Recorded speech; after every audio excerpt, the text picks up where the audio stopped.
Today, Bitcoin hovers at the $100,000 mark after China retaliates with its own tariffs. And Ripple Labs Chief Legal Officer Stuart Alderoty reacts to the many crypto developments already in President Trump's second term.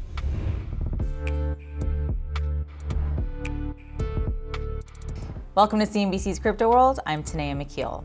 Crypto prices mixed this morning after the U.S. paused its tariffs on Mexico and Canada for a month, though a 10% tariff on China remains, sparking a retaliation levy against the U.S. starting next week. As of noon Eastern, Bitcoin traded at the $99,000 level, Ether rose 3% to $27.92, and XRP was flat at $2.62. Okay, before we get into our main story, a couple things you should know. White House AI and crypto czar David Sacks is holding a press conference joined by other lawmakers this afternoon to discuss how the Trump administration will work with Congress to regulate digital assets. That's slated to take place at 2:30 Eastern, which is just before this show publishes, but Sacks will be joining CNBC's Closing Bell Overtime at 4 p.m. Eastern, and you can check out the latest over at CNBC.com. Also, Republican Senator Bill Hagerty of Tennessee just proposed new rules for stablecoins. The Genius Act was brought forth by Senator Hagerty along with Senator Tim Scott, who chairs the Senate Banking Committee, Senator Cynthia Lummis, who was named as the first chair of the Senate Banking Subcommittee on Digital Assets, and Democrat Senator Kirsten Gillibrand of New York. A tweet from Senator Hagerty says the bill establishes a clear regulatory framework for stablecoins, something long requested by the crypto industry. All right, for our main story, yesterday, Crypto World's Mackenzie Segallo spoke with Ripple Labs Chief Legal Officer Stuart Alderoty about David Sacks and his crypto efforts. Alderoty also shares his outlook for crypto regulation and the latest on Ripple's years-long battle with the SEC. So we're a few weeks into the new Trump administration, and we've seen some changes that certainly signal a new regulatory stance on crypto. What's your reaction to these moves so far? Look, I think it is fantastic. The industry has lived under a inexplicable war from the prior administration that really they were focused on driving crypto out of the country and not facilitating the technology at all. Overnight, after the election and after the inauguration, we have seen the new administration embrace the technology, looking to clear unnatural regulatory hurdles and saying that we want to make the U.S. the crypto capital of the world. And for companies like Ripple that are born in the U.S., we've been around for 12 years, we're thrilled.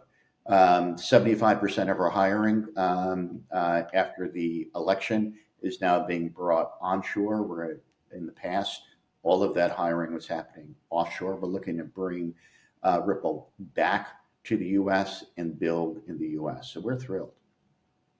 So when it comes to crypto reform in the U.S., it seems to be taking shape along three different paths. You've got Trump's executive order, policy changes made by federal regulators, and then there's action from Congress. And thus far, the most progress seems to be happening through that EO and policy changes at the SEC. So let's start there. This executive order from Trump making crypto a national priority. How important is that, and what does it mean for Ripple in particular? So you're right. There are basically three legs of the stool here. You have what's happening at the executive branch with the president. What's happening at the regulatory level with the SEC, and then what's happening at Congress. The executive order, which basically reaffirmed the campaign promise that the president was going to make the U.S. the crypto capital of the world, was an affirmation of that. The appointment of David Sacks is what's commonly known as the crypto czar, standing up a working group for crypto, a review of all regulations. In other words, what do we need to do to stop this unnatural war on crypto that's been going on for the past 4 years and bring crypto back into the U.S.?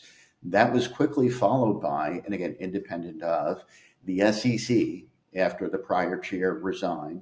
The new acting chair, Mark Ueda, very quickly issued a statement that said they're going to hit the reset button. The SEC is going to set up their own task force. An acknowledgement that what's happened for the past 4 years has made it really impossible for the industry to understand what does it even mean to comply with the laws in the U.S. That's great news. What the acting chair Ueda also did was he rescinded some accounting guidance, which made it practically impossible for banks to custody crypto in the U.S. That's now been removed. So hopefully we'll see banks leaning into custody crypto in the US. And then the last piece that you mentioned, Mackenzie, is Congress. And part of the executive order is a directive to David Sachs and the working group to come back with some recommendations as to what clear rules and regulations ultimately adopted by Congress can look like in the US to set a framework so this industry can operate in the US, thrive in the US, and do so in a way that protects consumers, protects the integrity of the market, and keep bad actors out. So all of that is happening very quickly and very proactively. So you mentioned David Sachs a moment ago. He's working closely with the White House as its new crypto and AI czar. He says he plans to make the U.S. the crypto capital of the world. Have you or Ripple been involved in that initiative? Have you spoken with Sachs or other members of this new council about what we might expect to see in the months ahead? Yeah, so we know David Sachs. We have been in communication with David Sachs. He, I think, is thinking about this thing the right way, and he is inclusive. He's looking for the industry to partner, a private-public partnership, to partner with the U.S. and with the administration and with the regulators to decide what do we need to do to really make this happen. So yes, we have been in contact with David Sachs. I imagine others have been in contact with David Sachs. We know him. We think he's the right person for this job. So one other big area where members of the industry have fought for progress is in crypto regulation from Capitol Hill. I know that you said that, David Sachs, part of his job remit is to come up with recommendations for lawmakers. But have you or the Ripple team talked with members of Congress on that point? Are you anticipating any sort of bills to be tabled in the next few months? So Ripple has been engaging with Congress for all throughout the last administration, all throughout the prior administration. We are very policy focused. And yes, have we continued those conversations with the new Congress? Yes. This is the most crypto-friendly Congress we will ever see.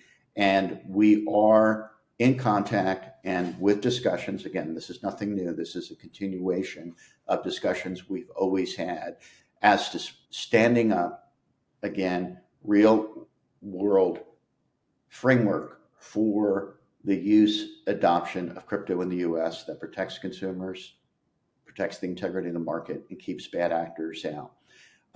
We're not going to do it alone. I think the industry needs to come together and cooperate with Congress. Ultimately, Congress owns the policy. The industry doesn't own the policy. But I think we can get there. And I do think that we are going to see some really good legislative process this year, maybe even a statute signed this year, both in terms of what we call a market structure bill, something that covers all aspects of how a crypto market would need to be regulated in the US, which would include everything from stablecoins to potentially decentralized finance. So there's a lot to do, but we have a very motivated Congress to get it done.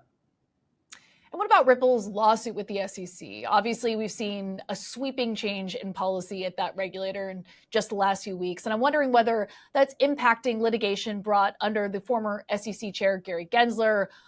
So what's the latest on your case? So as you know, Mackenzie, Ripple was sued way back in 2020. No allegations of fraud, no allegations of market manipulation, no allegations of consumer harm. In fact, the SEC couldn't even identify a single victim that suffered any loss. It was this lawsuit, which was basically you failed to come in and register with the SEC when the SEC knew that there was no mechanism for a crypto company to ever register with the SEC. This was part of the war on crypto. This was part of an effort to destroy the crypto industry through regulation by enforcement. We defended that case over 4 years. We spent $150 million in defense costs. We won. The SEC, under the prior administration, filed an appeal.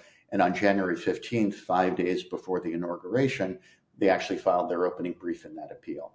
I remain cautiously optimistic that the new administration under Paul Atkins, which hopefully I anticipate will be confirmed as the new SEC chair, will do away with these lawsuits that have, again, these non-fraud lawsuits, these victimless crime lawsuits.